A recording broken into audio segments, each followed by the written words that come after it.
Boa noite, pessoal. Tudo bem com vocês? Hoje nós vamos ter uma prosa para lá de especial com Paulo Leonel, que é pecuarista e também sócio proprietário do Grupo ADI, que são referência na pecuária brasileira. Dando sequência aqui, já vou mandar o convite para ele para iniciarmos o nosso bate-papo.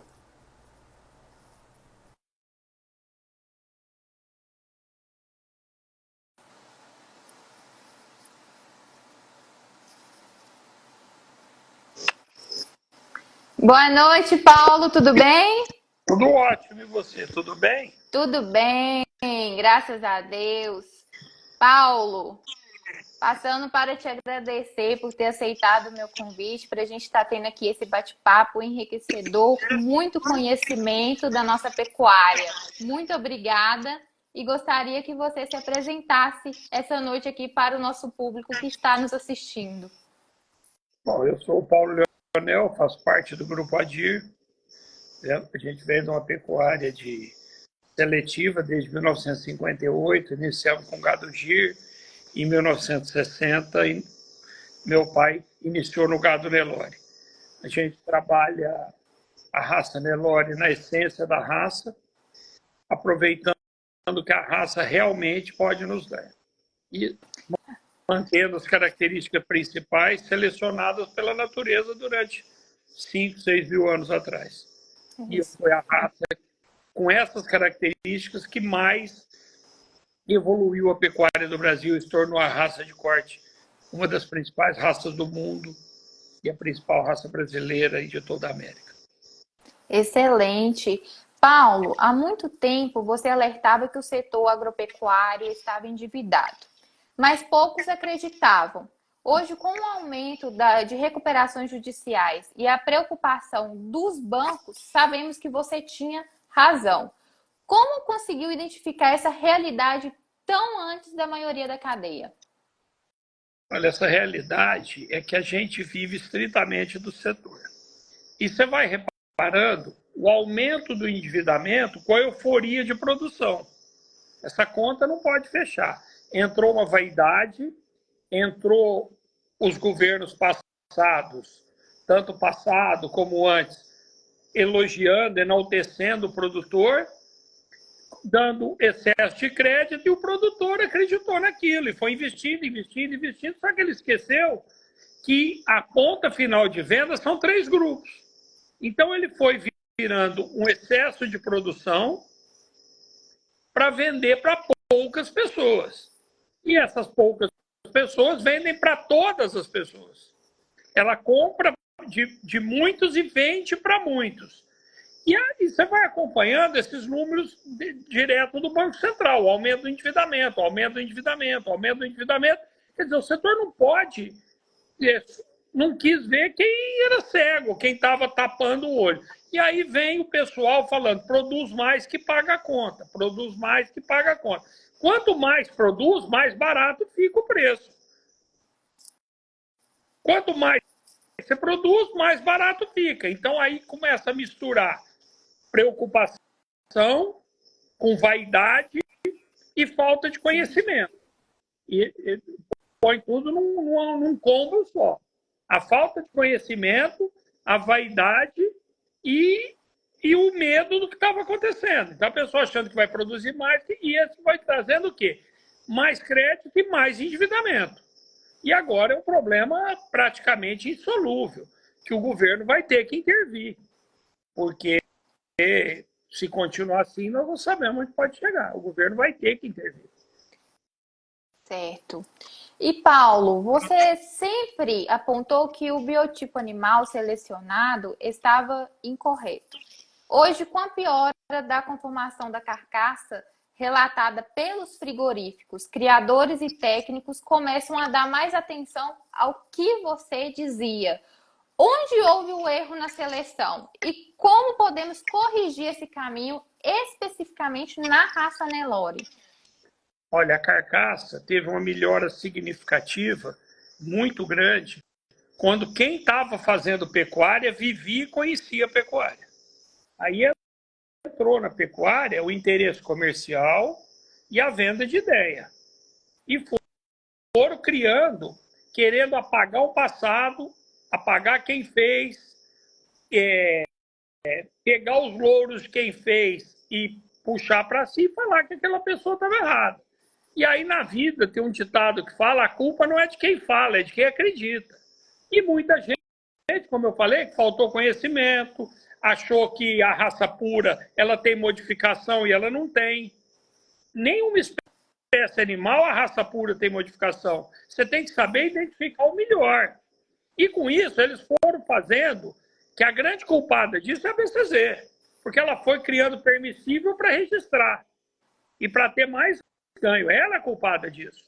Então, ela foi criando, foi tentando criar permissível e foram mudando o modelo animal. Só que aquele não é um animal que começou a criar e que povoou o Brasil e que é um animal produtivo a baixo custo. Começaram a criar um animal exigente, que tem interferência de outra raça. Então, o que aconteceu com esse animal? Ele mudou o biotipo, ele aumentou a barriga, ele diminuiu o dorso, ele diminuiu o contrafilé, ele encurtou a mão, ele perdeu a parte racial, porque muita gente vê a gente falar de raça, acha que nós estamos preocupados com chifre e orelhinha. Não, não é isso. É que eu estou preocupado em transmitir o que a raça te deu. E se tiver mestiçagem, não transmite.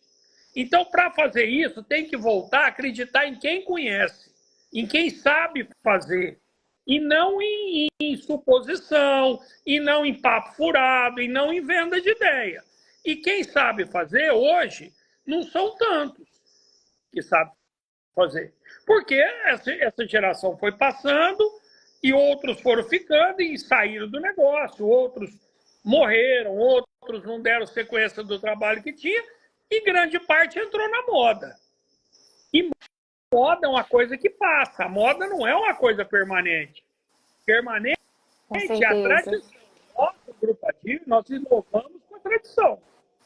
Nós mantemos a tradição inovando e sabendo escolher o melhor para a realidade do país. E esse é um dos grandes diferenciais de vocês. Né? É, porque nós vivemos estritamente pecuária. Agora, para acertar isso, a entidade mãe tem que abaixar, pedir o apoio, dar a mão para o criador que conhece do que está falando, vir ajudar a resolver.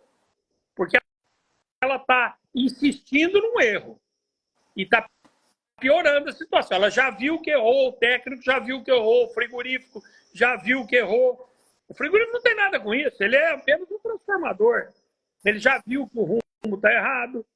Hoje tem trabalhos aí de frigoríficos, dizendo que 80% do gado brasileiro tem peso e não tem acabamento. O que quer dizer isso? Aumentou o peso, por que não tem acabamento? Porque aumentou o osso. Aquele osso não é da raça mãe, é de outra raça inserida nela. Porque quando você coloca uma raça dentro da outra, você pode trazer a qualidade que você quer, mas você vai trazer defeitos que você não tinha. Porque a natureza já selecionou. Então, se você quer aquelas qualidades, você não está na raça certa. Você tem que entrar numa raça aproveitando o que ela te deu, o que ela te dá. Quais as benesses que ela te traz. Com menos mão de obra, com mais facilidade de manejo, com menos exigência alimentar, com menos disso tudo. Porque nessa tendência que vai hoje de agricultura no Brasil, vai sobrar para o gado o quê? Terra ruim, morro e lugar alagado. Não vai ter outro lugar para gado. Esse gado só vai o que não é exigente. O gado que produz mais com menos. Porque as terras melhores vão para a agricultura. A tendência é que está seguindo. Então vai sobrar o quê? Água, morro e terra fraca. E aí que o Nelore sabe desenvolver. Que o síndico sabe desenvolver. Agora, é baixo custo. Porque se você for pensar em se associar a uma fábrica de ração para você ter gado e você trabalhar para o gado, é uma coisa que depende de você. Você vive do setor ou não? Aí é uma coisa que você tem que escolher o que você quer. Porque nós buscamos gado para o gado trabalhar para nós, não para a gente trabalhar para o gado. Nós temos isso como um negócio, e não como um lazer, como um hobby, ou como um segundo, um terceiro negócio. Então, o nosso negócio como a gente gosta de viver bem, gosta de ter direito a tudo que a vida pode oferecer, o nosso gado tem que ser produtivo. E para ser produtivo não tem que ser feio, não pode ter defeito de aprumo, não tem que ter nada disso.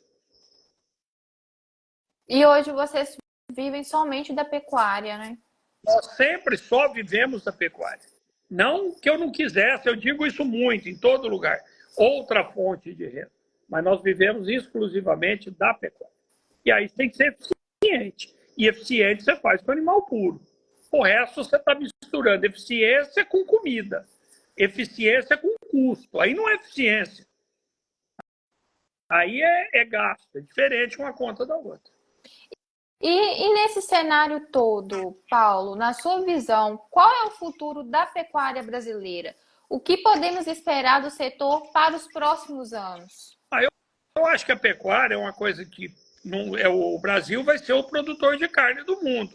Eu acho que o Brasil está buscando um caminho, o produtor está buscando um caminho errôneo para a carne. Ele tem que mostrar para o mundo que ele tem o boi verde. E ele está querendo se igualar aos países que tratam de gado, que tem custo em gado. E o mundo quer uma matéria-prima verde. E o Brasil é o único país do mundo que tem essa condição de produzir o boi verde. Um boi de baixo custo, um boi de capim. Se você quiser, cada um faz suas contas, terminar ele com confinamento, você termina, só que tudo prazo curto, aí é conta de cada um. Mas nós temos que buscar para o país a venda, a oferta de carne para o mundo de boi verde, de carne a pasto. Isso é que o mundo não vai conseguir competir com o Brasil. E eu acho que esse gado também, o produtor passa a mandar nele. Ele passa a mandar no momento de venda, ele não tem dependência do grão. E isso ele tem que escolher a genética certa e o modo de produção certo. Porque às vezes é melhor você vender menos por mais do que mais por menos. Entendi. Paulo, no cenário global, como você avalia a atuação do Brasil? Estamos no caminho certo para nos consolidarmos como líderes mundiais do setor? O Brasil é um país que, apesar de tudo que acontece, governamental, influência política, roubo, toda sorte de problemas possível vem para o Brasil é um país abençoado, que as coisas caminham com facilidade.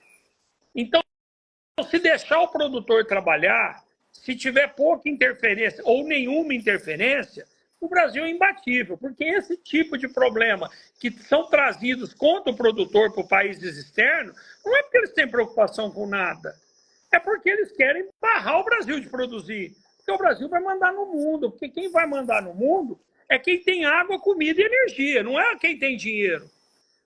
Quem tem água, comida e energia, que não é quem tem bomba, não é quem tem guerra, é quem tem água, comida e energia. Isso é quem vai mandar no mundo.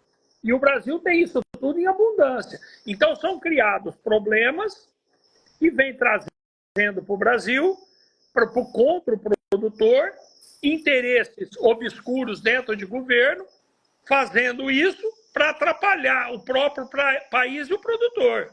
Porque exigem leis, regras, lei ambiental, isso tudo que nenhum país tem, os países que exigem. Então são coisas, problemas que estão trazendo. Agora, se deixar o produtor trabalhar, o Brasil é imbatível. Com certeza. O Brasil é uma das maiores referências no agronegócio brasileiro. Temos a legislação ambiental mais rigorosa, né?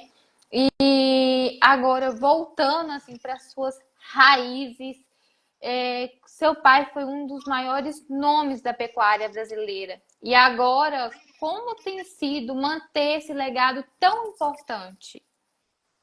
Olha, esse legado do meu pai, lógico que é sempre difícil substituir, e nem estou aqui para substituir nem comparar com ninguém. Mas eu aprendi muito com ele.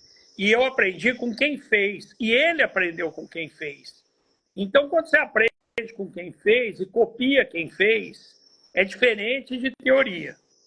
Então, eu acho que isso aí, meu pai deu uma base muito sólida para a nossa família se desenvolver e continuar nesse legado dele. Agora, sempre trabalhando em sinergia com a natureza, sempre com tranquilidade e sem querer entrar em modo enfrentar mercado. Nada disso. Fazer o que a gente sabe. Cuidar de gado, olhar de gado para o gado e conviver com o gado. Nós somos fazendeiros, então a gente toca a fazenda dessa maneira. Sendo fazendeiro, sendo pecuarista, sendo produtor, e eu acho que é o legado que meu pai deixou, eu acho que é o que nós vamos seguindo, eu acho não, eu tenho certeza que é o que nós estamos seguindo. E um legado lindo, né, Paulo? Que traz muita referência aí para o setor, inclusive para mim também, que eu sou muito fã do Grupo Adi.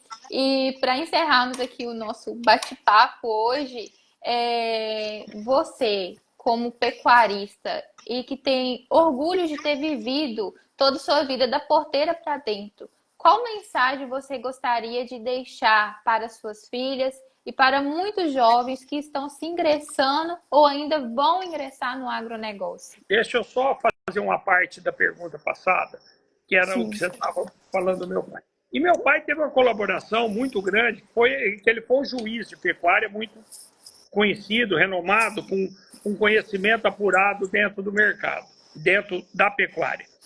E ele sempre falou para a gente, dentro desse legado, que ele sempre teve sucesso nos julgamentos dele, porque ele não ia na paixão, ele escolhia o animal com menos defeitos. Esse é o animal que o Brasil precisa, o animal com menos defeitos. Isso quer dizer, o mais equilibrado. E isso a gente passou para a gente. O gado nosso é um gado de equilíbrio, um gado que a gente busca esse tipo de característica para facilitar o manejo, para facilitar a venda, para facilitar o comércio, para ter pouco descarte, porque o equilíbrio e a padronização te ajudam dentro do ganho financeiro e na seleção também. Agora, essa outra pergunta que você fez agora, a mensagem que eu deixo, acredite em você, acredite no que você conhece, acredite no seu sonho, acredite na sua vida, na tua intuição, porque tudo na vida é feito por intuição.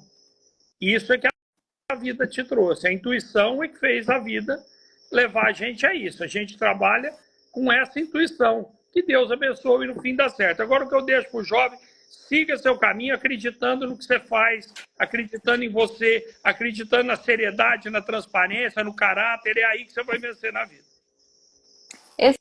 Excelente. Ô Paulo, muito obrigada, principalmente por ter aceitado o meu convite. A gente teve aqui um bate-papo, né? Um jogo muito enriquecedor com você.